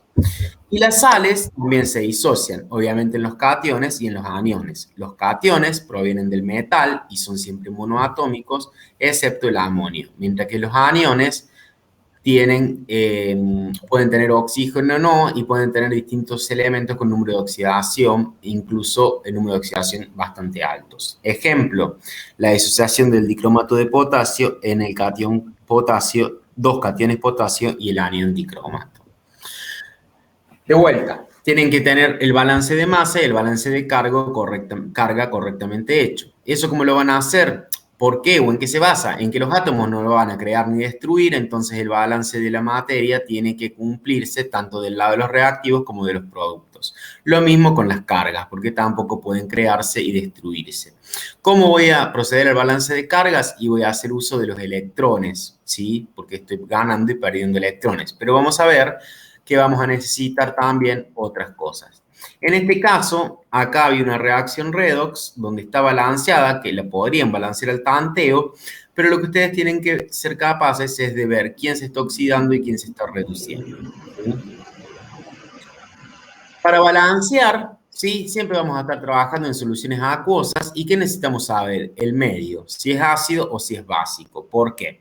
Porque si estoy en un medio ácido, para balancear voy a usar agua, protones y electrones, convenientemente para que me quede el balance de cargas y masas. Mientras que si estoy en un medio básico, voy a usar oxidrilos, agua y electrones. Esas son las bases de cómo tienen que hacer el balance. No sé si eso sirve o tienen alguna duda.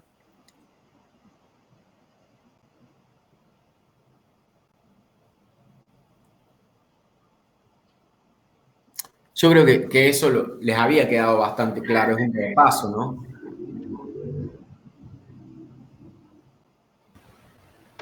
¿Han practicado balancear en Sí, medio ácido y en sí, medio bien, básico? bien. ¿Cómo? Sí. Acuérdense que siempre les tienen que quedar los electrones, que había un truquito, a ver si lo tengo por acá.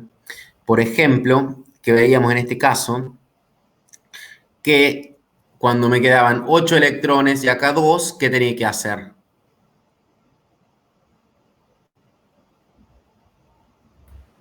Multiplicar por 4. Multiplicar toda la mi reacción por 4. Fíjense este link, que a ver si los puedo copiar, sabía servir para practicar en mis reacciones y balances. Por ahí les sirve. Fíjense. También han hecho el TP de laboratorio, así que yo creo que está bastante aceitado este tema. No sé, segundo, si querías preguntar algo concreto o era eso. No sé si sigue andando este link.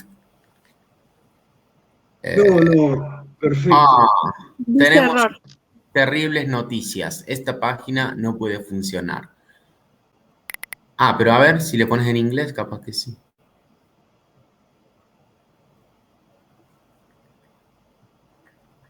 No sé, bueno, hay que chusmear un poco más. Sí, segundo, perdón. ¿Qué decías? No, no, que perfecto. Buenísimo. Que se Seguimos con entendió la re bien. consulta.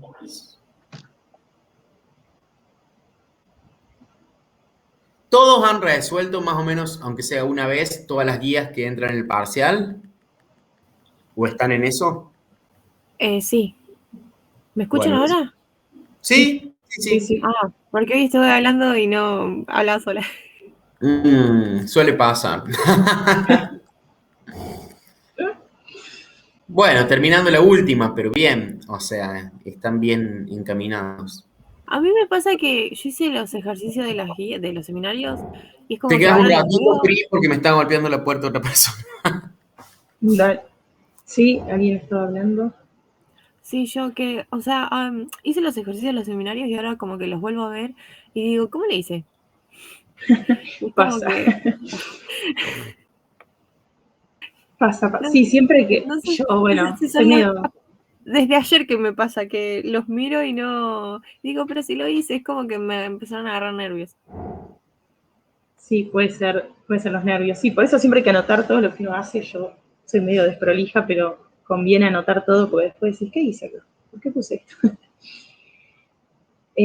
Ahí alguien preguntó lo del ácido sulfúrico más hidróxido, no recuerdo qué problema era, pero la cuestión es que ustedes, si vieron neutralización o titulación, ustedes saben que titulan un ácido con una base o al revés. La idea es que se ocurre una neutralización y en el punto de equivalencia, cuando terminan, es porque se gastó todo el titulante, digamos. ¿Lo tenés al problema a mano?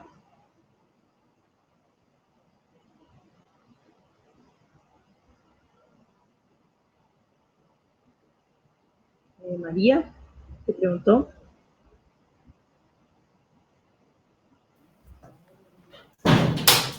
¿O alguien sabe qué número de problema es? Ahí ¿En la qué idea están? es, en el problema de ácido sulfúrico con hidróxido, que como no es 1 a 1, Ah, pero ¿en qué guía se claro, acuerdan? eso estaba preguntando. ¿Cuál era el problema? Me suena, no sé si en la de estequiometría. A ver, estoy buscando yo también. 4D, dice, pero ¿en cuál guía? A ver. La guía 4, ¿no es? Es, sí, seguramente.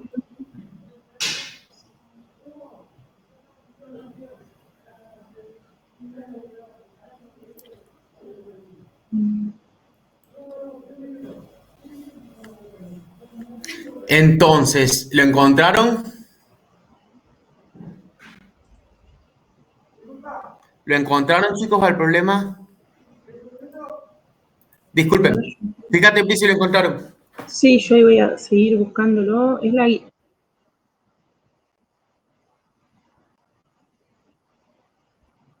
El problema es, claro, la idea igual, claro, por eso, seguramente si es del TP, que creo que sí, que tiene un ejercicio donde pone la diferencia ahí, primero que nada, ustedes tienen que hacer la ecuación siempre, escribirla, la de neutralización, lo van a tener hidróxido de sodio, creo que era con sulfúrico, que da agua y sulfato de sodio. Van a tener 2 hidróxidos por cada mol de sulfúrico.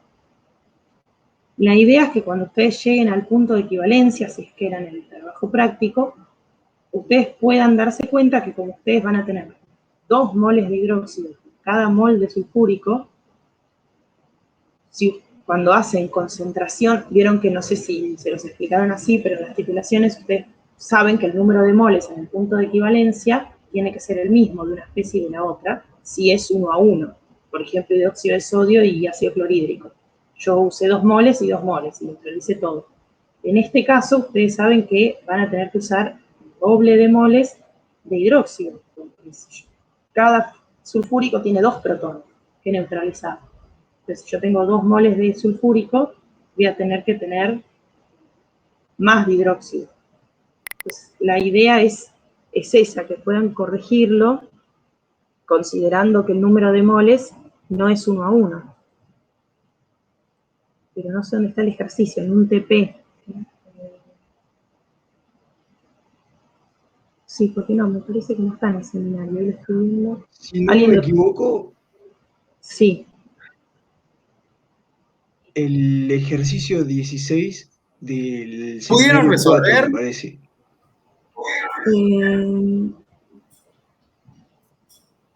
¿Pudieron sacar la duda? No, porque el 16 es de un ácido que tiene un solo protón, es 1 a 1. Debe ser, sí, del TP, a ver que lo busco al TP. A ver si lo encuentro. Sí, debe ser del TP de neutralización. Ah, es del TP. Sí, sí. Porque Bueno, claro, entonces para está, que busque el TP. ahí estoy en el trabajo práctico número 4. ¿Lo encontraron? Disculpe que hablo por micrófono, me dice, no se escucha. No, no, pero está bien que hablen por el micrófono. A ver. Pero hay que tener audio como me pasó a mí. Priscila. Ah, no le anda, por eso es al revés, claro. Bueno, pero estoy buscando los TPs ahora. ¿Alguien Sí, lo tiene a mano? Ahí estoy en el campus ahí. Sí, yo ahí lo estoy leyendo. Estoy entrando al campus.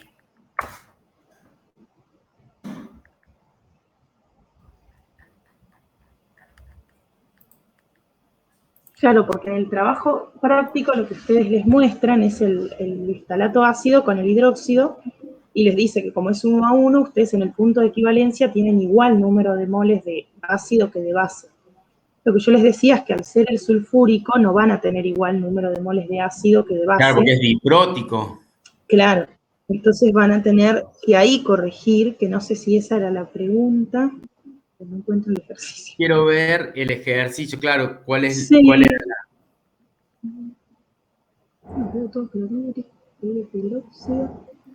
Ah, acá está bien.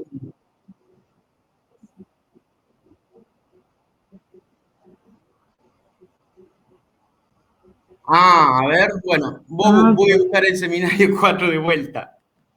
Esto pasa en las consultas, chicos, siempre. Ah, ¿por qué es de 2 a 1? Es porque el ácido sulfúrico tiene 2 protones. Porque tiene ácidos. 2 protones, claro. Claro, vos tenés que titular 2 protones. Entonces, para titular los 2, tenés que usar 2 moles de hidróxido por cada mol de sulfúrico.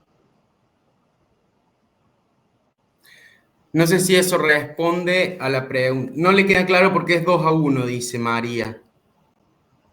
Claro, porque vos lo que estás haciendo es una reacción de neutralización. Entonces, vos tenés que, se neutraliza un protón con un hidroxilo o oxidrilo, es lo que está diciendo Priscila.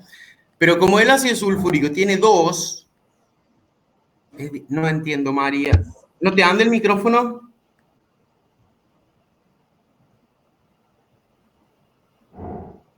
Ay, qué pena. Fíjate si poder...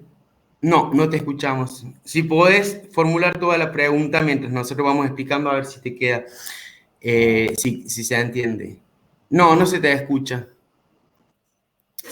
Eso lo van a ver también después en el curso de química analítica y demás, y cuando vean ácidos dipróticos, tripróticos y demás, que eso es un tema que sigue más adelante. Básicamente, el concepto que tienen que tener en cuenta es que ustedes tienen dos protones, que es lo que decía Priscila. Entonces, fíjate que es H2 y después el anión sulfato, o sea, tenés dos protones, y la base tiene un solo oxidrilo, que es lo que el protón, ustedes saben, que se neutraliza con el oxidrilo para dar agua. No sé si el resto va siguiendo más o menos.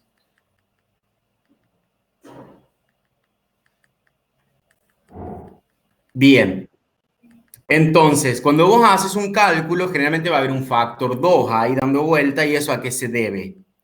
A que la reacción, digamos, la relación entre protones y oxidrilo para neutralizarlos es 2:1. Eso es lo que hace que, depende de lo que esté calculando, sea el doble o la mitad. ¿Les dio así condiciones el cálculo? ¿O no? No sé bien la duda puntual en realidad que me estás haciendo, pero creo que va por ahí. Ah, te dio. Y entonces no entendí cuál era la...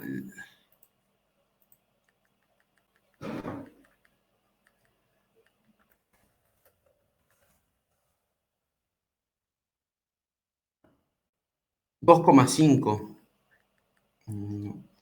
A ver, voy a buscar bien. ¿Puedes copiarme la consigna del problema? Porque no estoy como perdiendo. No sé, chicos, ustedes si pueden ver de cuál es el problema en particular que está hablando.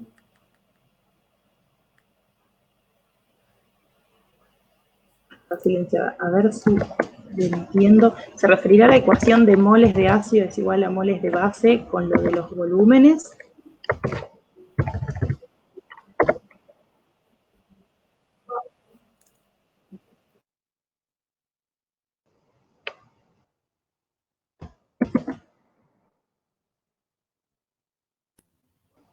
¿Y si pruebo a entrar y salir como hice yo?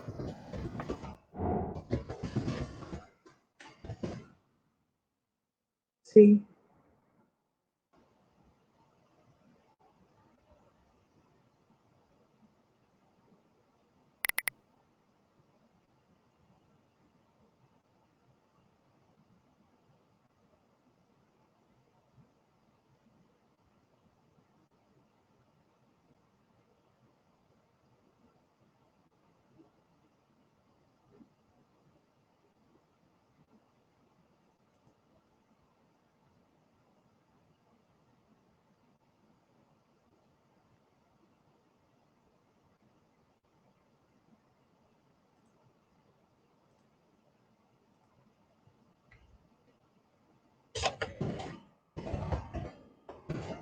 No sé si se refiere a esta ecuación, a la de concentración por volumen, cómo escribirla, que es lo de que los números de moles en el punto de equivalencia, B es la base y A es el ácido. Pero no sé si...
No sé si volvió a entrar.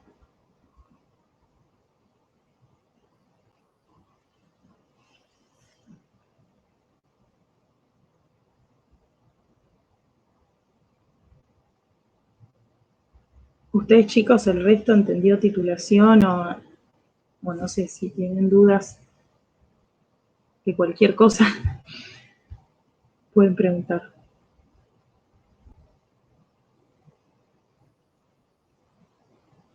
Bien. En general, los ejemplos que vieron son 1 a 1, pero en el caso del sulfúrico no. Siempre Hola, tengan en ¿cómo le cuenta va? eso. Hola. ¿Me escucha? ¿Sí? Ah, ahí está. Yo soy María. Ahí Mi está. duda, Gracias. ¿qué tal? ¿Cómo les va? Mi duda era sobre el ácido sulfúrico y el hidróxido de sodio, que bueno, en volumetría me pasó que tengo la duda, acá me pide la molaridad concentrada, ¿vio? Sí. Y como es 1 en 2, cambia la ecuación, no es la misma que la demás cuando es 1 en 1 o 2 en 2, ¿no es cierto? Claro, en el punto de equivalencia, por ejemplo, que al ser 1 a 1 uno sabe que el número de ácidos es igual al de base, al Sí. ser 2 a 1 va a tener que el doble de moles de la base va a ser igual a lo que uses de ácido, porque de base vas a tener que usar 2 por cada uno de ácido. Entonces, Sí. no sé si a esa ecuación te referías, porque ahí involucras el número de moles es igual a la concentración por el volumen. Ahí aparece lo que es la concentración. Entonces aparece como ese 2 multiplicando, digamos, delante de la concentración de la base por volumen de la base, que es la que está puesta en el chat. No sé si a eso... No, sí, yo quería saber cómo se plantea la ecuación, porque estaba confundida en eso. No me había quedado claro, ¿vio? Claro, por cada mol de ácido, como tiene 2 protones, vas a tener que usar 2 de base. 2. Ajá. Ahí en la ecuación Está esta bien. B es la base y A es el ácido, dice concentración de base por volumen de base. Ujú. Bueno. Está bien. Muchas gracias. De nada. Sí, a ver si lo cerré o lo tengo, lo vuelvo a abrir. ¿Qué punto era? C de la titulación. ¿El que dice determinación usando un simulador?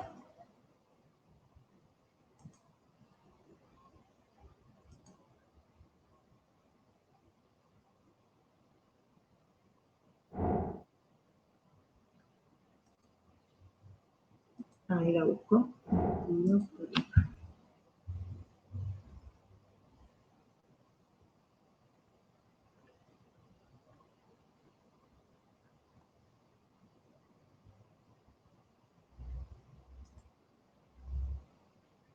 No la encuentro. Si lo tenés a mano, la optativa.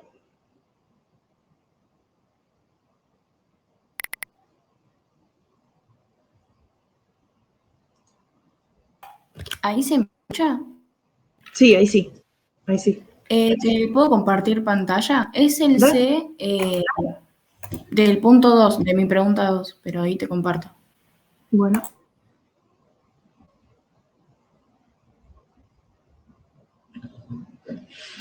¿Sabes dónde tienes que ir para compartir? No sé si es una flechita que hay Sí, ahora me ahí, fijo. al lado de lo que es la cámara, tendría que estar.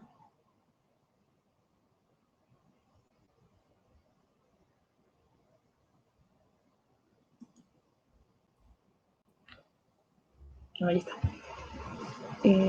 Dice, El C sería. calcule la molaridad de la muestra. Que dice, se tiene una solución de ácido sulfúrico, que bueno, no se sabe qué concentración tiene, se toman 10 y se llevan a 250. Se toman 25 y se ponen en el Erlenmeyer, se agregan 50 de agua y unas gotas. Hasta ahí les dice que titulan, cuánto gastan y cuánto pesaron de biftalato y cuánto se consumió de hidróxido. Primero, cuando les dice calcule la molaridad del hidróxido, para eso ustedes tienen que saber la reacción del hidróxido con biftalato, que es así, saben que es 1 a 1, saben cuánto ponen de biftalato, saben cuánto consumen de hidróxido, bueno, ahí calculaste la molaridad del hidróxido. Una vez que tenés la molaridad del hidróxido, con ese hidróxido titulaste ácido sulfúrico, que calculaste lo que estaba en el matraz, con lo que gastaste. Cuando dice la original, tenés que ir viendo lo del matraz, digamos, hacia atrás, ¿qué le habías hecho? El matraz es 25 mililitros a los que vos le agregaste agua destilada, bueno, pero están esos 25 mililitros, ¿de dónde venían? Tenés que ver, venían de la solución original que vos habías diluido hasta 250, o sea. Pero, a ver, 25. En estos ejercicios te conviene ir haciendo todo el dibujito, todo el esquemita. ¿Vos Sí, tenías sí, bien? hice el esquemita, pero hice una cuenta y bueno, se ve que está mal porque no sabía cómo hacerlo bien, en realidad, ese punto. ¿Qué cuenta hiciste? Tomé los 10 mililitros de solución. Claro, vos acá sacaste, tenías en total, o sea, vos habías diluido a 75 mililitros, pero los moles están en 25 mililitros de tu matraz. Esos 25 mililitros venían de los 250.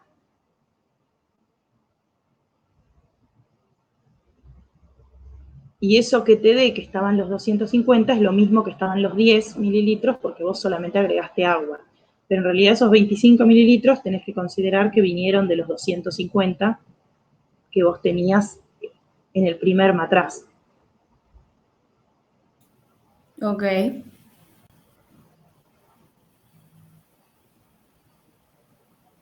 ¿Y cómo seguiría? Vos llegaste a que era 0,022 molar lo que estaba en el matraz. O sea que lo del matraz son 0,022 moles en un litro. En los 25 mililitros que vos tenías en el matraz, ¿cuántos moles de sulfúrico hay? Entonces, una vez que vos tenés esos moles que están en los 25, vos decís, bueno, estos que estaban en los 25 vienen de un volumen de 250, o sea, esos están en 25, en 250 cuántos moles tenés, y esos son los mismos que estaban en los 10, porque de 10 a 250 vos solo agregaste agua, digamos, no agregaste más sulfúrico.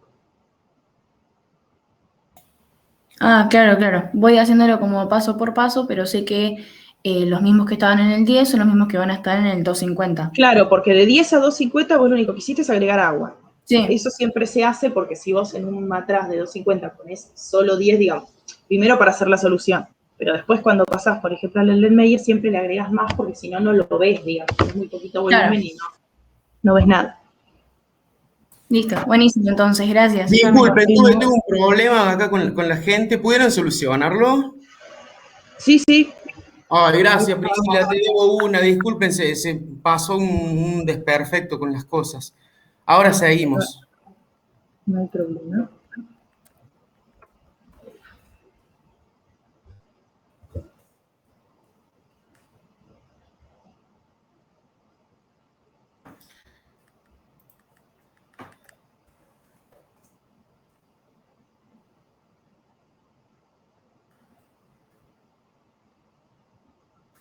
Entonces, ¿pudieron solucionarlo?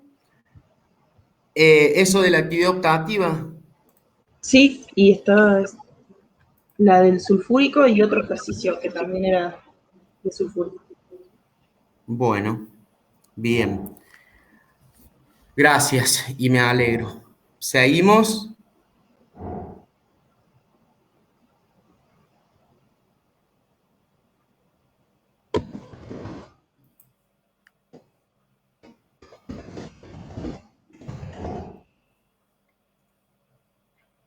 ¿Alguna otra duda, chicos? Están bastante bien por lo que veo.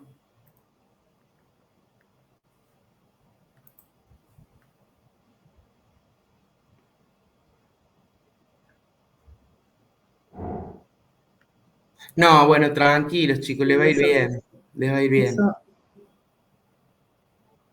Eso es normal.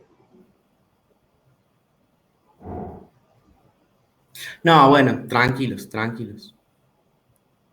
¿Sí?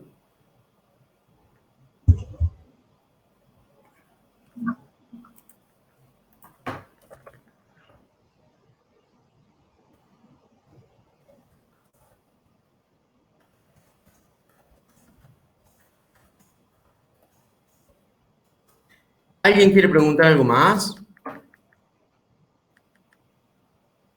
Bueno, si no hay dudas concretas, es porque están avanzados. Aprovechen el tiempo para repasar. Y cualquier cosa, recuerden que pueden preguntar en el foro que se les va a contestar. ¿Sí?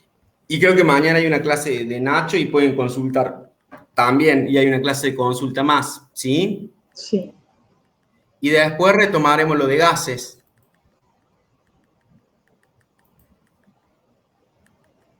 ¿Sí? Lo de gases no entra. Bueno, si no hay más preguntas, cortamos acá.